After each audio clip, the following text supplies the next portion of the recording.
This is my old channel.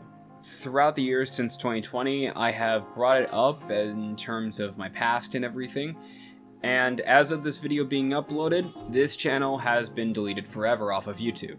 However, before that, I decided to take a look back at pretty much every project that I had worked on for this channel, all the way up to the end of 2019 when I left. Going through 1 year alone took 4 hours, I'm not even kidding, and yes, I was absolutely cringing at a lot of points.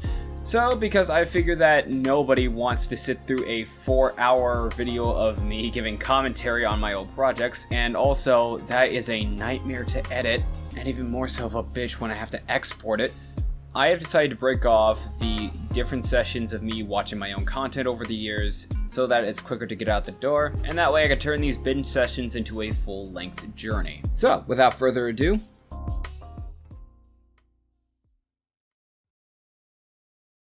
okay. Lucifer. Oh. This is one of the this is back when this was in high school. And at the time, besides my friends in the anime club, there were a lot of people who were into K-pop around me. So I picked up on some songs. This initially was by Shinee. This is Lucifer. And this one I used specifically the Beyond the Boundary dance number for almost the entirety. And I also think I used some openings from shows like Rosary of Vampire. And it's just, which is funny because I'm making a video talking about how the manga is fucking better right now. And, like, the 2018 version, I look back and I'm just like, yeah, I could have added some more. But this was very much a case of, I didn't have enough dancing animations, and which is still kind of true. That's kind of very, there's not really a whole lot to work with, even nowadays with anime. Oh my god, I do remember that song. Yeah.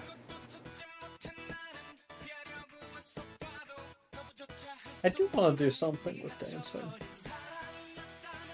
Also, Baka and Testa show that I don't go back to watch because it's a fucking time capsule. This character on the right is a butt of a joke around, like, kind of cross-dressing in the transgender community. Oh? Like, yeah, because it's like Hideyoshi's a guy, but they constantly misgender him for being a girl, and it's supposed to be this ongoing, reoccurring joke. And at first it was okay, but they kept continuing to do it, joke after joke after joke, to the point where, yeah, I look back at this and I'm like, this has not aged well. It was funny the first one. The rule of threes exists for a reason. Also, yeah, this was definitely the first time I used Ruby. I will stand by, I was a major fan of it. I still do like it. And yeah. I will say this, though. During my time, where a lot of people on the internet were using his name as a sword and shield, I was using his name to dedicate tribute videos to him. I'll take Yeah, rest in peace, man. Keep moving forward. You know, I love you. Also, again, just 2016, you could tell how bad the aspect ratio was. 2018, no, it's just the video. You see, but sidestep dash A is not rocket science. Yep, and then there's the fucking. Okay, I will say it's about the opening. It's well animated, but that's it. Yeah, that's all we got. I'm still pissed off at myself. Okay, yeah. Okay, so this one is interesting because 2016, I used the final dancing opening, which is fucking really good animation and a good song. I saw a number of similarities with this and the opening, and so later on in the years, I would actually go on to match cut both of them.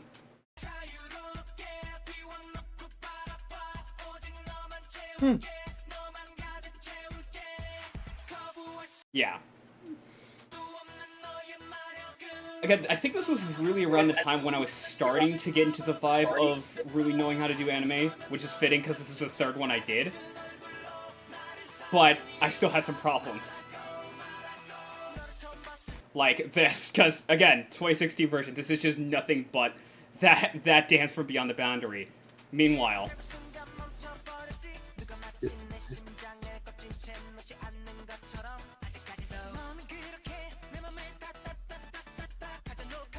Oh my god, that's great.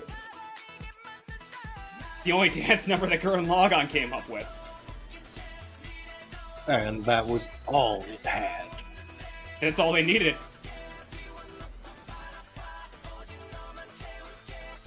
Like, I still wanted to use it, I was just like, I could have just used more.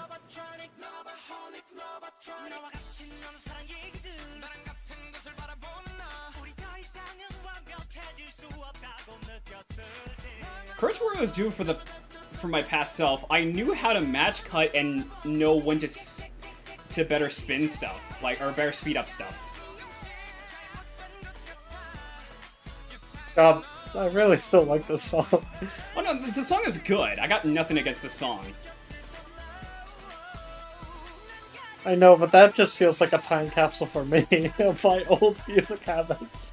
I kind of feel like that's a time capsule for a lot of people into K-pop. Hell, this whole thing is a time capsule for me because a lot of the music I used was dubstep. One of the songs I was going to do an AMV of was Get Hyper by Droideka, which got big because of KSI. Real glad I kind of never decided to do that, though, because of current events. Damn, you really dodged the bullet there. Yeah, dodged the bullet. I did use Human Error, which is a song I don't think he used. Or at least wasn't popular because of him.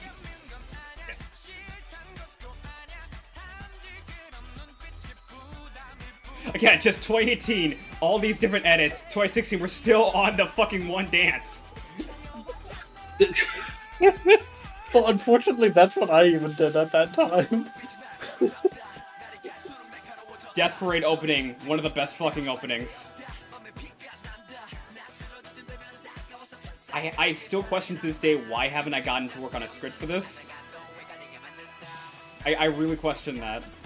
And I just realized every time I do, it's just like new distraction, new impulse comes up. There's a version of this Haruhi dance where it's just like 3D models with them and I think RPG clothing. I don't know why, but I'm not complaining.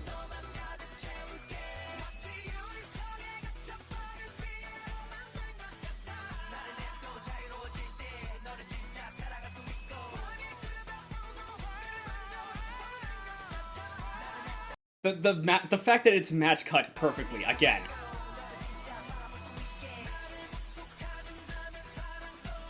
And we return to Capra 2. And back to Gurren Lagann. Okay, and that's also, again, like, that little detail.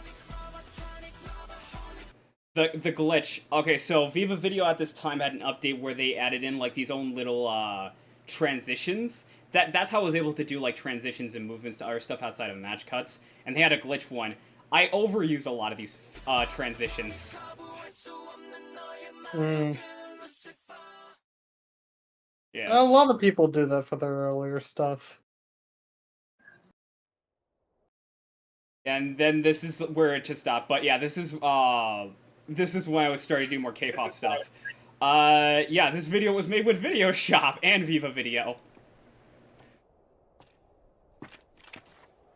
This is when I think I started doing I don't know why, it's just anime, like, anime moments before and after, like, the AMV. I don't know why.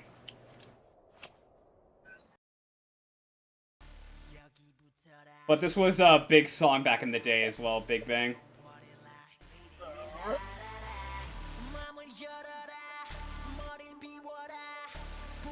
Okay, the fucking ratio and the quality.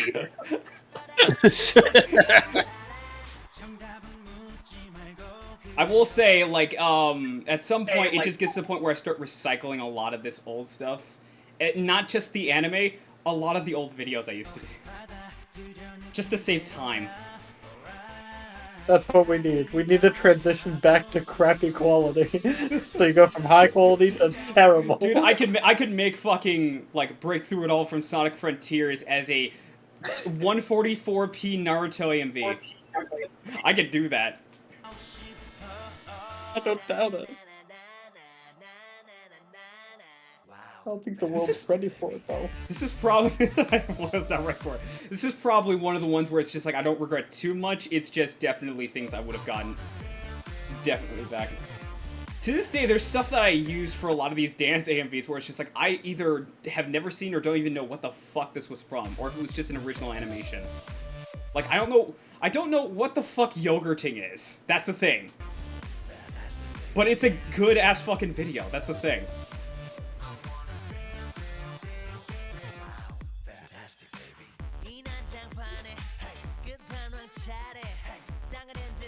Yeah, I think this is definitely when I was starting to find my groove.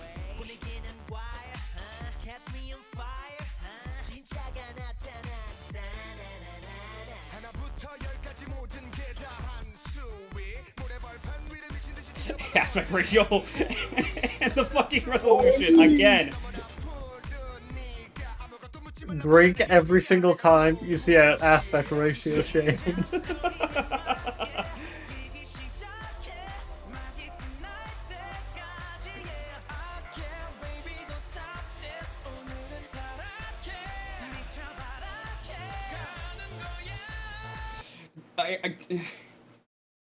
Volume 3 was good, but dear God, I look back at a lot of these moments in Volume 3 and I was just like, dear God, why did this happen?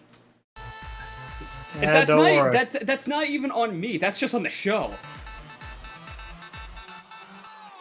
Wow, fantastic, baby. Back when I was still into No Game No Life as much as I was. I still like that show. And, like, the first season is fun, stupid shit, and then afterwards it gets real messy. Like, they actually, with the movie, they confirm that Sora and Shiro are a romantic couple. Oh. It's really bad.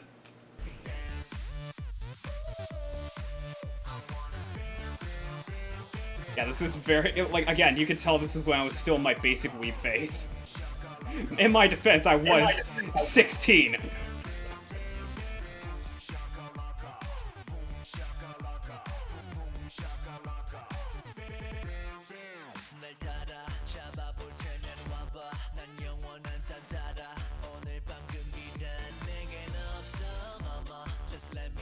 There's an aspect ratio change, like just fucking,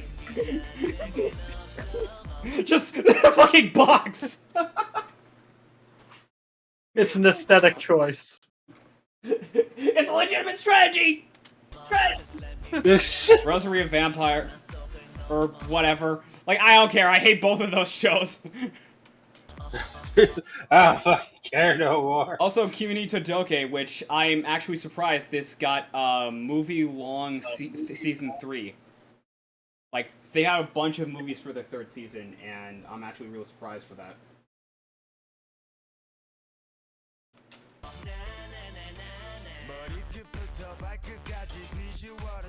I had just watched High School DxD at this point. That's a really good show.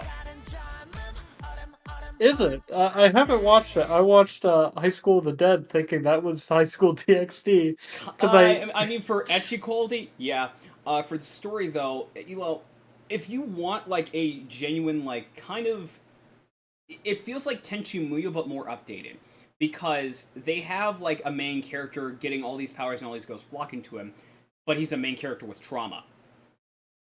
And not just that, it's not just like, oh, he initially came into the show with trauma. No. The first episode starts with, like, him getting a girlfriend and realizing that love is bullshit. That's all I will say about that. I plan... I don't know if I plan to do a video on it, but one of these days I might stream it. Just don't, you know.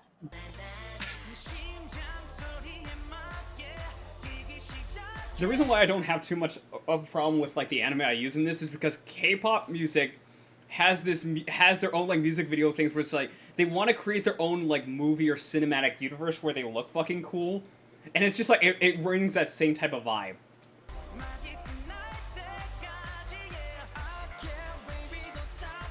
I like K-pop, but some of those videos just really look like full-length movie features. And you have talented directors.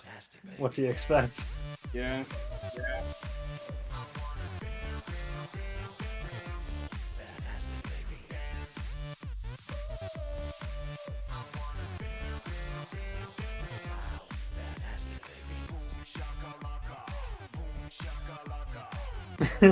We're using stuff from the Lucifer one, I see. Yeah. It works though. I'll give you that. Master ratio again. Although I will I'm counting admit like that 4 right now. yeah. I will admit this opening actually did kick ass. Even though this story is sort of mid. Like part 2 of Blue Exorcist is really mid. It really is. Because after everything around Rin being figured out, it really starts to go downhill because it's original.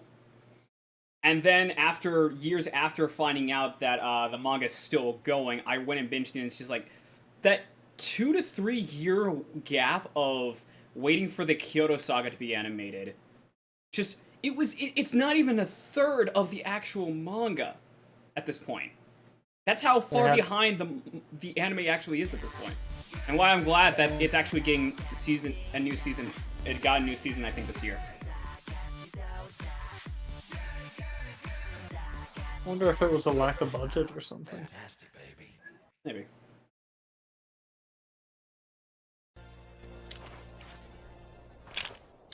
But yeah. I'm spending all my time for watching what